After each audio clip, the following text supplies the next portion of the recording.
Good morning and welcome to today's webinar. Actually, after some talks we already did at fairs, this is our very first webinar after quite some time in English. Super excited about that. Thank you all so much for all the requests you guys have been sending through for us starting an English webinar series. So here we go. We just started it. Feel free to contact us in case you have specific topics in mind which you would like us to have a webinar about. So what's about today? Because we can learn a lot from marketing for recruitment, we are talking today about the magic and hidden potentials, like, for example, the potential behind lead collection in recruitment. To whom will you be listening today? Let me briefly introduce myself. My name is Julia Oertel. I'm the marketing director at the Recruitment Marketing and Applicant Tracking Software Talention, based in Wuppertal in Germany, if you have ever the chance to stop by. You can see my contact details here, as well as a link to my social media profile. And I'm always happy to network and to be contacted with questions afterwards.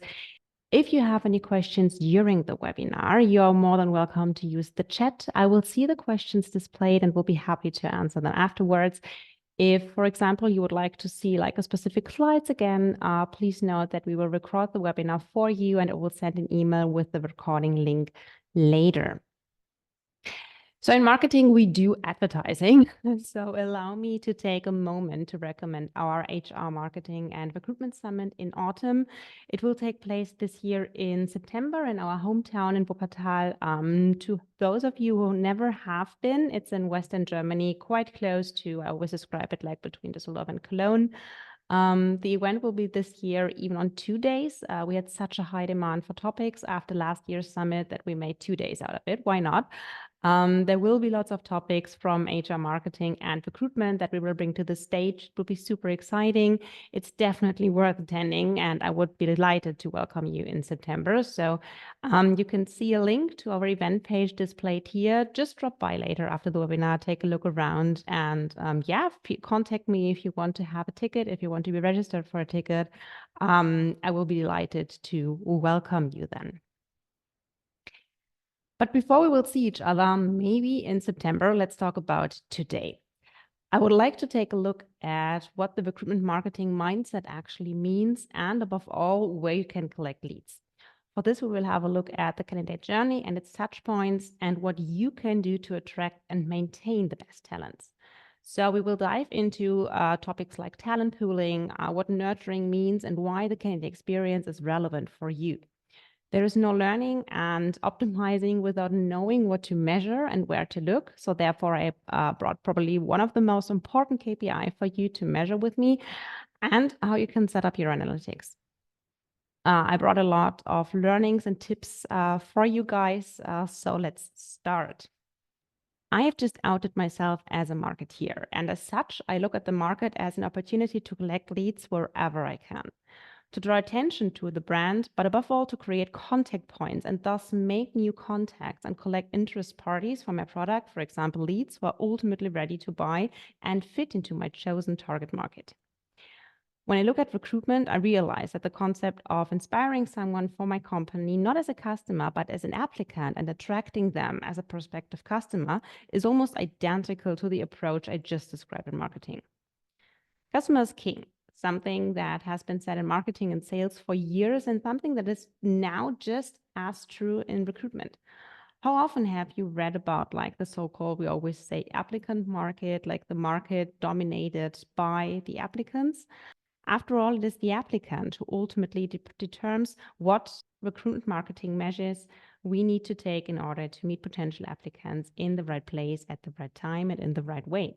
This is not just about active job seekers, for example, people who are currently actively looking for a new job, but also and especially about passive job seekers. This makes up the majority of the market. In fact, on average, only 20% are actively looking for a new job. 80% are more passive, like not necessarily looking, perhaps ready to change jobs, but the communication is just different. It has to be different here. The passive searchers then come across probably employer branding campaigns via social media, for example, learn about the company, but also they're sometimes just scrolling through the mobile phones, let's be honest, and don't have the time to start elaborate an application process. So we need to understand these potentials, like these people just scrolling through their mobile phones as potential leads for us as recruiters to collect. Leads are interested contacts whose contact details I have successfully obtained as a recruiter, but who will need to be convinced in order to turn them into future applicants, or even better, suitable candidates. So we therefore integrate the marketing view of lead generation into recruitment. How amazing is that? We see the market as an opportunity to collect applicant leads, but not just like randomly, thoughtfully, and on the basis of previous analysis. Recruitment plans should be written based on what the company goal is, like how much fluctuation there is in the year, which positions are expected to become vacant, whether new locations or areas will be opened. And leads should also be built up and, above all, worked with. If I then treat my future potential applicants like leads in marketing, I realize that I have to ask myself the same questions as a marketeer. Welcome to my world. We see the points of target group definition and content here in the process. I would like to go straight into that. We want to reach the right people for future vacancies in order to be able to fill positions more quickly and save cost in the long term. And that's ultimately what lead collection is all about. So in order to determine measures for lead collection, I need to visualize the candidate journey and the points at which a contact or interested talent and potential applicant comes into contact with me and my brand, my employer brand. From the initial contact to the visit to the website to the submission of contact details. Our applicant leads can be generated via many different channels and activities. We see the career pages or job adverts, for example, via job portals, social media, contacts from job fairs, but also via the network of existing employees, for example, via recommendations. By creating contact points, data can be collected from potential future applicants. By data, I mean primarily contact details such as an email address and telephone number, but also possibly information on the notice period or an outline of the previous CV. A quick fun fact for you at this point: for every applicant you currently receive, there are on average 3 leads you can collect. This means 3 interested contacts who may not be interested for you now, or who may not be maybe interested now, but could be in the future. Let's take the aforementioned visitors to your career page. On average, only about 1/10 will apply for a job with you. 90% of career site visitors leave the site without submitting an application. Now imagine that you have the opportunity to gain 3 times as many leads, for example, new interested contacts for your recruitment database, based on the number of applications, for example, concrete expressions of interest in the advertised position. And the best part about it, you don't have to pay anything extra because the people are already on your page, right? So why not collect them? In the diagram above, like in this little picture that I've just shown you, we came across a keyword before the point of actual lead generation, which was target group definition. Collecting leads starts with the question of the candidate persona. So who am I looking for future vacancies? Who does it make sense to draw attention to my company? Am I looking for a midwife, a nurse, a network administrator, a sales employee, or a call center agent? That alone are 5 different personas I would be looking at. So before generating leads, before creating maybe a job advert, we start by defining those talents or candidate personas with whom we want to build and maintain a long-term relationship. What jobs do you currently have advertised or advertise more frequently? This, for example, could be your starting point for an initial profile of a candidate persona. A few questions that you need to ask yourself are important here. So not only about demographic data, but also what status the person currently has, what job do they do, is the person willing to change this job, what qualifications does the person have, what makes up their skill set, including soft skills. Very important, you guys, soft skills, like the goals, for example, the person has, not only career-wise, but also in the private life. Is it the house with a dog? Is it traveling? Does it even match the activities that you offer in your company with this position? But of course, also the media consumption or channel usage. That's a big part of it. So does the person read the newspaper or rather the Instafeed? Creating candidate personas helps you to better understand the target group you're actually looking for. The better you understand your candidate personas, the more targeted your content will be, from job AdWords to image selection, for example, and also the more confident you will be in choosing the right marketing channel. Which channel does my target group use so I can reach them there with my AdWords and create curiosity around my brand? Also, talk to the department in which a vacancy is to be filled. Who exactly are they looking for? What kind of personality would fit into the team? What technical skills does the person need?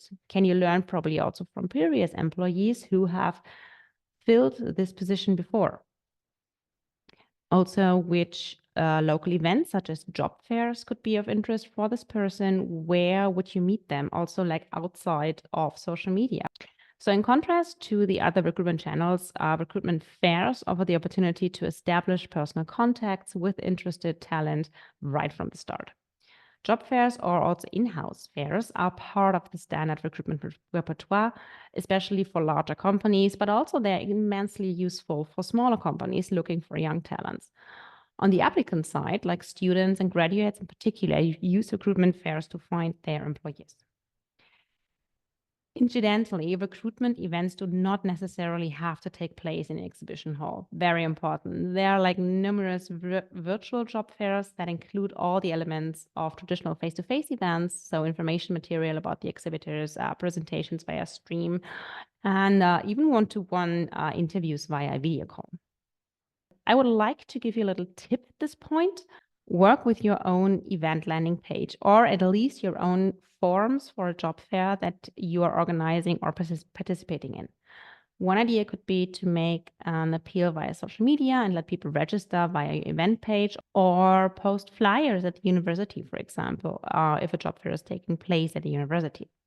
So you can advertise your own events, for example, about certain job profiles, much more effectively to suitable contacts. But forms in particular can be used as well at the event itself. So for example, you have the event, have the participants whose contact details you do not have yet, enter their contact details using a simple form so that you can have them in the system. This allows us to clearly recognize later in the reporting which measure, or we say always, we call the trade shows like as a non-campaign. So which campaign generated how many leads with how much budget. And that makes it very, very easy to measure. So guys, collect your data wherever you are, even if it's offline, try to get them in the system, work with forms here. You will have it easier later. After the career event, it is, of course, important to maintain the upper hand in terms of organization. So evaluate the information collected, send a follow-up email to all participants, or invite even suitable candidates already to a job interview. So now that we talked about university, that's a good keyword to catch up on. Is there perhaps an opportunity to write a thesis at your company and retain a talented student as a future employee? A nice anecdote, one of my favorite anecdotes actually is from one of our customers. It's a big IT company that offers webinars on a wide range of IT topics for students. In other words, they don't actively go out with the jobs, but use the webinars to allow people to build a relationship with the company in a positive sense already. The company collect leads, let's call them leads, and then, for example, theses that are written. So instead of only using this tool to fill current vacancies, it is worth contacting potential talent in advance and building up a personal relationship with high potentials so they remind you in a positive way and are more attracted to your brand. And in case, like a vacancy is then open in the future, you can fill them in. You probably experienced this before. An application for a vacancy ends up in the applicant management system. During the interview, it turns out that the talent is actually much better suited to another vacancy at the company. What do? Perhaps this position has not yet been advertised or was probably also not in the job seeker's radar. So instead of simply rejecting the original position, you can make the lead a different offer. Do you offer to send unsolicited applications to your company? For example, if you have a very strong employer brand or a good image, perhaps even employee stories online, an attractive working environment, this can all be interesting for applicants and get them excited about your company. In other words, if the right job isn't advertised now, it might be in a few weeks or months for them. So it's worth staying in contact with you. And if you have a strong employer brand, applicants will know that too. But why wait for the right talent to come to you? In fact, around 70% of people will interrupt the contact process if, for example, the application form is perceived as too complex. So actively approach candidates via various platforms to make them aware of your company and open positions. Many companies implemented active sourcing here. So actively approaching candidates via various channels offers the opportunity to get in touch with numerous people. Passive job seekers, in particular, can be persuaded to change jobs in this way. So once the right persona has been identified, a direct, targeted approach saves time and can be personalized. At a first glance, it seems, of course, always easy to approach candidates directly. Many recruiters, however, face the same hurdle here. What do I write? The general rule I can give you here is don't make it too long. So it's enough in the first step to just ask probably for the necessary information and contact details, which would be name, phone number, and email. Documents like a CV or like certificates can still be obtained in the second step. So of course you have a lot to say, like you want to introduce yourself, you want to make reference to the candidate, describe the company, etc., etc.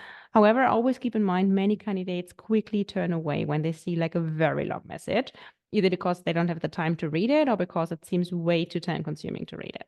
So therefore, keep your message brief and only mention probably the most important points. Everything else can be discussed afterwards. So we got the attention of the talent. It's now time to generate the contact, aka leads. Here's a question for everyone. Do you know the number of clicks candidates have made on your job advert, for example, or your event page, your career page? How many people visit these pages? How many leave without taking an action? By continuously driving traffic to your homepage and career page, you are likely to drive an increased number of potential candidates to these pages. Link your career page onto social media platforms like, for example, Instagram. At career events, you can direct people to your career page by scanning a QR code. Observe how many people visit your career page. Do they use it a lot on a desktop or is it via phones? This can have an impact on your decision on which channels you use to draw attention to the landing page. Give interested parties the opportunity to register for your talent pool and therefore also stay in contact with you. Interested visitors to whom no suitable position is currently advertised can register here as candidates and stay in contact with you. So if a candidate is seriously interested in your company as an employer, they voluntarily leave their contact details, for example, by registering with an email address in your talent network and, if applicable, subsequently entering a profile in their search profile. So don't lose your hard-earned potential candidates for future job advertisement on your page. This can be done, by the way, by the means also of pop-ups. For example, as like a disruptor in the text, the contact details you collect represent a valuable database for you. Don't hide the opportunity to register for your talent pool. Highlight where people can get in contact with you so you don't lose them at the page.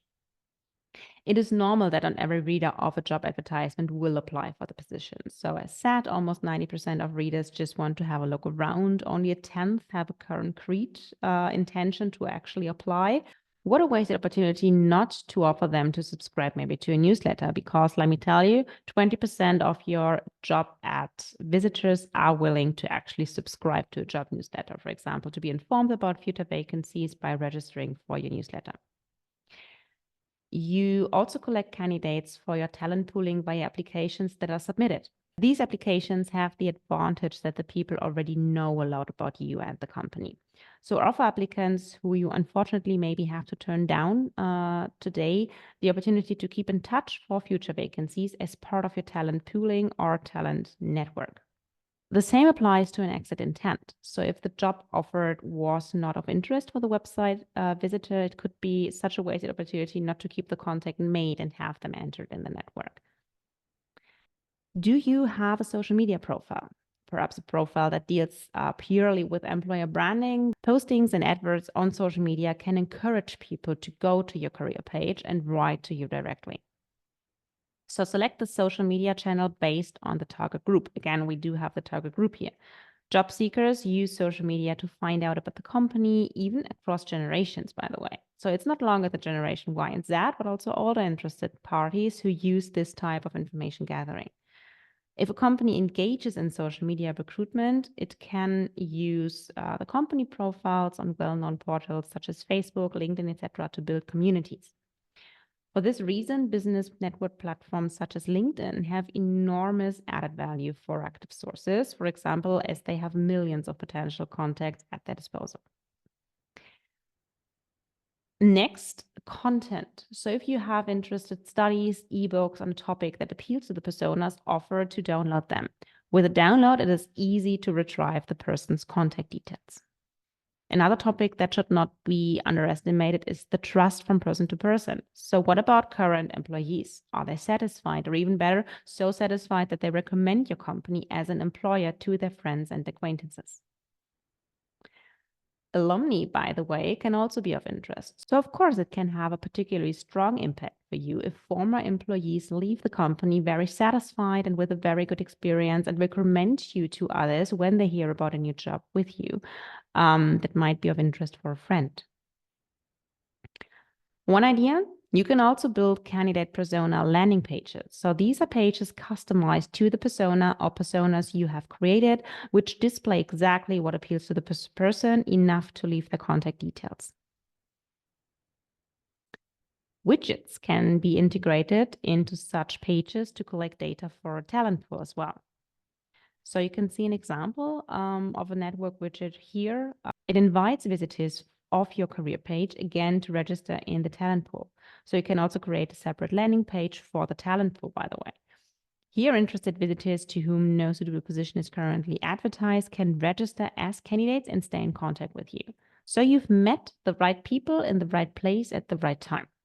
Or let's say the chemistry in an unsolicited application is right, but there's currently no vacancy you could probably fill them in with. So then stay on it and get the contact into the talent pool. By using the logic of lead management in recruitment, you are able to build up a network of potential candidates. Leads can be kept warm, as we call it, and convinced of the employer brand and be sent vacancies at the crucial moment. So in the event of a vacancy, you can initially draw on your pool for potential candidates and save yourself the costs and efforts to a recruitment process for the time being. In addition, a talent pool gives you a good insight into who is interested in your company. For example, which target group feels primarily addressed and therefore leaves the data. That's also a big learning for you and your employer blended. What kind of people do I actually attract? What kind of people do I actually collect for my talent pool right now? The aim of the talent pool in general is, of course, to create a long-term relationship and bond between the company and interested parties. However, a talent pool also has a number of economic advantages for the company. For example, the reduction in cost per hire, because you have built up your own database of contacts, but also there's a massive reduction in the time to hire. So the costs do not necessarily arise from, for example, let's say 200 advertised positions, but rather from the time in which these positions remain unfilled. Start by dividing your talent pool into different categories. So can you group the people in your talent pool by technical skills, by other interests, demographics, seniority? It does not always make sense to send information about a job fair, let's say, to all contacts in the talent pool if it's not of interest for anyone, but probably only for a particular group. So working with overviews makes your work easier, and that you can also remain an overview then of your pool and your pipeline at a glance. So create these candidate lists and send an email, not just to one candidate, but process several candidates at the same time. You can give talents different stages in their life cycle, for example, at which point in the journey the candidate is. So you remember the candidate journey that I was displaying a couple slides before. Give the talent different stages in their life cycle. How many contacts did this specific talent already have with my company? And at which point in the journey is it? A pool can be categorized according to, as I said, demographics, education, current employment, or even the mindset. So not all information is equally relevant for every pool. This also applies to company benefits, let's say. So consciously emphasize the advantages of yourself as an employer. In this example, for example, we can see that home office options and flexible working hours are very important to the person working in IT. A trainee is not yet interested probably in topics such as company childcare, but they're interested in sports programs. So you should make sure that this contact receives the information that is relevant to them. So we've built personas, entered the outside world with measures, created contact points, collected leads, enriched the data talent pool, categorized them. Let's move on into nurturing. Once in contact, the contact should be continued, informed, kept informed. So during the application process, being informed means with relevant information about the position and the status quo. Before the process, with relevant information at the relevant time. Tip here, to fine-tune the approach to the person, talk to the relevant department for which the position is to be filled. Who exactly are they looking for, and probably who's interesting here then to match from your talent pool. How would you rate your company's candidate experience for your applicants? Do you regularly inform them about updates, new jobs, job fairs? If you had to summarize, and that's a very important question I love to ask, if you had to summarize the brand experience with you in one word, what would that be? The candidate experience describes the sum of an applicant's experiences and perceptions. So a positive candidate experience can have a positive or a negative impact on employer branding. In this day and age, it's easy for a candidate to leave the impression of a company on social media or an employer review page. And people don't underestimate, people do trust people. So even before you exchange contact details with a new contact, a contact may very well Google the company, and come across pages where you can review your employer. It's now also common to rate elements that have nothing to do even with a permanent position. So the job interview, the approach by email and telephone, the tone of voice in the emails get judged, and even the subjective experience between external appearances and self-perception are evaluated. So applicants expect a smooth, professional, and fast application process. Even if they don't get the job in the end, they still have a major influence. And they act as multipliers. So if candidates experience a very satisfactory and professional application process, they are more willing to recommend the company to acquaintances. Those who can shine with a positive candidate experience are rewarded by referral marketing. A little tip as well, why not send your applicants a short survey during or even after the recruitment process? So it gives you an insight into the impression of your company and shows applicants that their suggestions and opinions are valuable. Remember that there are very different life cycles and not all candidates follow a strict path. So I've shown you the candidate journey. Not every candidate probably goes through this journey, but they will be following very individual paths. So the company may encounter them in the most diverse places.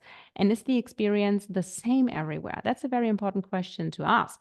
Like if you probably have a very beautiful created employer brand on social media, you should make sure that also on other channels, not only on social media, this employer brand and the story that you're telling is continued.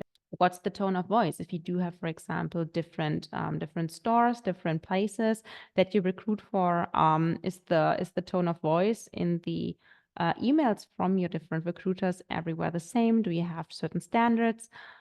After dividing the talent pool into segments, you can start sending a mailing to candidate selections. So remember, home office options and flexible working hours are important to our IT guy. That's why they should not be missing in the job advert. Do you already work with icons? The advantage of icons is that they save space, which is particularly important for mobile applications. Users also grasp information or functions very quickly with well-designed icons. Images are perceived much faster by the brain than text. So after the header image and the headline, for example, like the job title, the eye will move relatively quick to the icons before moving on to the text. So by the time the applicant reaches the text, however, they have already received the most important information thanks to the integration of icons. So I always stress out, even also when creating job ads with the clients, work with icons, don't underestimate the power of icons, because they work out really well to grasp information really quickly. Further training may be super important to someone in marketing. So why not invite them to a workshop, perhaps even online, to strengthen the bond? As a company, you can also stand out by giving out awards, let's say. For example, for a successfully completed workshop, people could probably gain certificates via you. This might be a great way to keep your company interesting. Remember my example and my anecdote from the IT company, from our customer base, who is holding, in fact, these webinars and making such great experience in order to keep future candidates warm, as we say it, like keep the leads warm. And the second a vacancy is becoming relevant, he then has like a really enriched pool to take his candidates from. For all activities, keep close eye on where you have spent money and which leads came via which channel. You can learn from visitor reports on user behavior and visitor origin on career pages who is interested in your company and registers in the talent pool. You can learn from the devices and the browsers used, where you can best reach your candidates and how your pages should be built up. Like, does it need to be mobile optimized? I would always highly recommend that. But for example, if you notice that a lot of people are looking at your pages, looking at your provided information via mobile phones, you should build up the pages accordingly. And use also universal tracking and campaign analysis, because that will give you clues about the type of sources and costs in the advertising channels. So for example, if you link from a social media ad to the career page or a talent pool landing page, and also which channels are probably more successful to which persona, this could also be like a very good hint for that. Demographic information about your collected contacts, of course, show you what kind of persona your company attracts. And the question that you can ask yourself is, does this then match the advertised position and philosophy? So do you recognize potential wastage here as well? The funnel shows that you can see on bottom right, the funnel shows the measurement of the visitor's dwell time and their scrolling behavior. So high dwell time indicates attentive reading of the job advert. If the reader then, for example, scrolls down more, this shows probably also the interest in the job advert. So lots of learnings for you here already to optimize your candidate journey. The way businesses operate advances at the speed of light. So the secret to an optimized and productive hiring strategy lies in the recruitment buzzword of the moment, the analysis. This involves data from all stages of the hiring funnel. So from the career page on your website, by application conversion to offer acceptance rates. With increased access to big data, companies and agencies can continuously monitor their recruitment performance from all angles of the process and start improving almost in real time. However, simply having access to data is not enough to make sure your recruitment strategy is more efficient. Taking the time to collect, measure, and analyze data from all over your recruitment process is what ultimately gets you your successful employees. Evaluate the channels individually based on the corresponding KPIs. What gets me clicks? What gets me the most likes? What gets me the most newsletter subscribers? Do I have different personas as targets and therefore different offline and online touch points that I need to create in order to meet them? Of course, the main focus is on analyzing the high quality applicants. So evaluate the channels that bring you the best quality talent. One of the past studies conducted by Talention showed that it's possible to reduce the cost per applicant by 70% with the right channel. 70%, take that in. This is an enormous economic factor for a company as well. So what I say is the secret lies in a good mixture of channels that not only drive traffic to your career page, which is great, but ultimately applicants and candidates. Don't put all your money on just one horse. That's always what I say. You have the mainstream job boards, and they are great. So if you're recruitment worldwide, there can be thousands of them.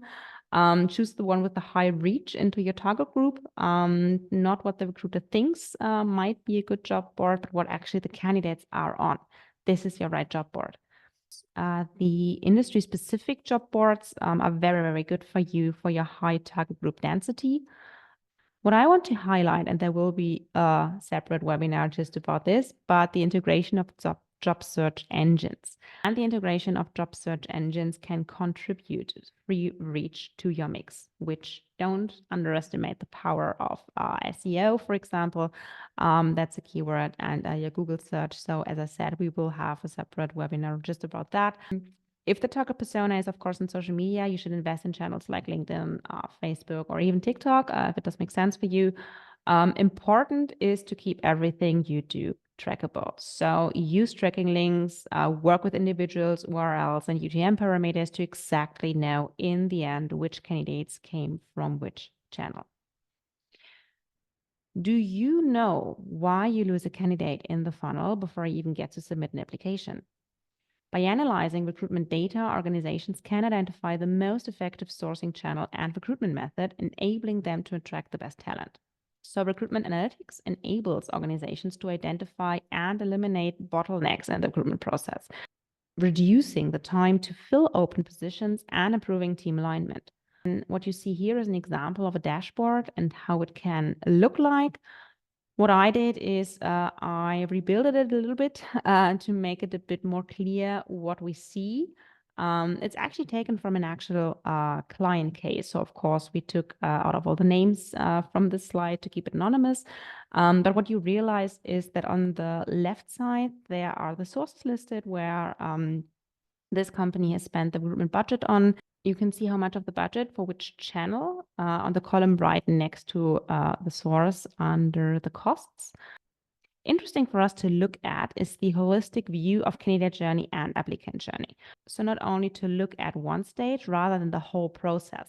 Because what you will realize is that channels which bring you traffic, so awareness to your brand, channels you invest budget in, are not necessarily the ones that result in hirings. So you might have channels identified for you in the end that bring you lots of leads, that brings you lots of awareness, where you can collect a lot of contacts to put into, for example, your database, to put into your talent pool. But there might be other channels where an investment does make sense, where probably the candidates come from for certain positions to be filled, where certain personas come from.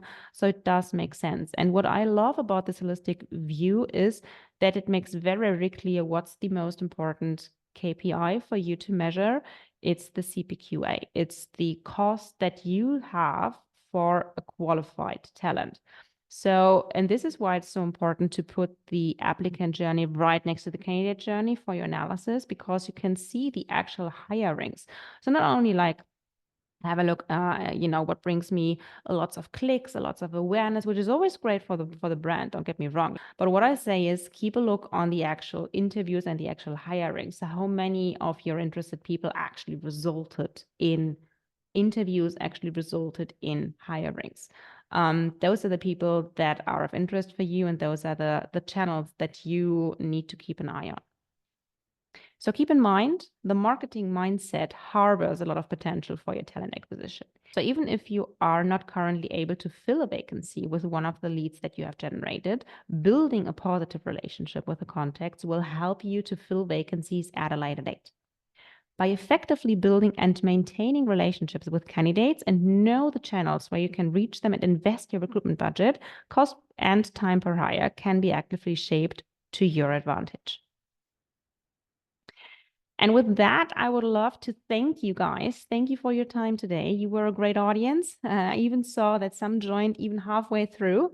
If you missed the beginning, don't worry, we got you. The webinar was recorded, and I will share the recording link with you a little bit later today. Scan the QR codes. Feel free to scan the QR codes in order to stay in contact, follow us on social media, or register to our newsletter in order to not miss our next webinar in English. And I'm looking forward to the next one. Take care, everybody, and enjoy the rest of your day.